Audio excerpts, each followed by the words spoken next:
Welcome back to the KOAM Morning News on Fox 14. It is a Wildcat Wednesday. Fortunate enough to be joined by Holly Miner and James Coover from the Wildcat Extension District, and fortunate enough to have them in studio. I want to thank you both for your time earlier, and you can find this on KOAMnewsnow.com. James was talking to us about fermenting beer at home, and we're going to get to more on that in a second. But Holly, I want to ask what exactly we have here, because I'm geared up. You are. Safety first, got the gloves on, got the apron on. What exactly are we going to transition to here with the canning and preservation process? So this is a fermentation jar, and it has cabbage in it right now. And we are going to actually have you take some chopped cabbage and add some salt to it and prepare the cabbage to make sauerkraut. And I think the great thing about it is, folks, I'm dead serious when I say this, like if I can do this at home, anybody from your kids, anybody can tackle this if I can do this on air. All right, Holly, where should I start?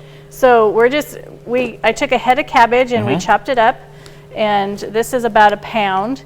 And what you want to do is 3 tablespoons of salt to every 5 pounds of cabbage. Okay. So since we don't have, we're just going to add the salt in there. And that's just normal table salt? No, it is actually canning salt. Canning salt. We want to use a salt that doesn't have the leavening agents, or not the leavening agents, the non-caking agents in it. Okay. So we don't want to use table salt. So I'm going to point this out here. I'm looking for pickling and canning salt. Right there. I can just grab that at the store, right? Yes. Okay, now that I've got my salts in there, so what's next? You're just going to start mushing it up. I'm mixing? You're just mixing it, and yep.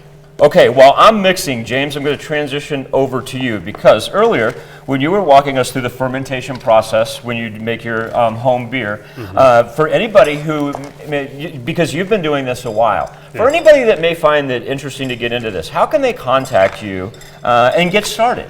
Well, they can contact me at any of the Wildcat Extension offices. And so the number for Gerard, 620-724-8233. Or they can email me, jcoover@ksu.edu. And, we have all kinds of resources with pretty much everything that's fermented or jarred. Yeah. And so all of that's available. Holly, what am I looking for as far as my process here of mixing in that salt? Is there any way that I know it's done, or do I just kind of just have at it and I can't go wrong with it? So what are you seeing right now? I see it kind of, I don't want to say clumping together, but I see a sheen on it. I see the salt being mixed in there, and it is, I guess it is kind of a little bit easier to squeeze together than what it was when I started. So you're breaking down the cabbage a little bit, but the salt is drawing the moisture out of the cabbage. Okay. So it's creating the brine. When we make sauerkraut, we don't add water to it because that would make the fermentation not work correctly. So all we're doing is adding salt. Okay. And the salt draws the water out, and that's what makes the brine. That's where I'm getting my sheen from there on the top of the cabbage. Yep. Got it. Okay, now what? So when we get that all, we should be able to see quite a bit of moisture in it, and then we would just put it in our fermentation jar. These are What jars. am I looking for with a fermentation jar? So these are new jars that are out, and what we would do with this is we would pack that in here as tight as we could get it, leave about a head space of about 2 inches. So head space is from the top of the jar to the top of the mixture. And folks, this has the delineation marks on here. I know it's probably hard to see, but they definitely are marked right there for measurement. So we would fill it up, pack it in there as tight as we can pack it. When we're making sauerkraut or any kind of fermentation, we always want the food to stay underneath the liquid. It needs to be under the liquid. When it is exposed to the air, that's when we get the bacteria and the mold and the yeast things growing in the top that we don't want. Food under the liquid. Under the liquid. Okay. Does that help me pack the food? Yeah, so this has a little thing to help hold the food down, and this spring, when it gets in there, it just compresses. Oh, it is a spring. I didn't realize that. Yeah, so it holds the food down underneath. And that keeps the liquid on the top right there. Yeah, when a sauerkraut is originally made, it's made in a great big crock, and they usually put a plate or something on top of it and put some weights on top of it to hold the food down underneath the liquid. How neat. Very similar to what James was talking about with the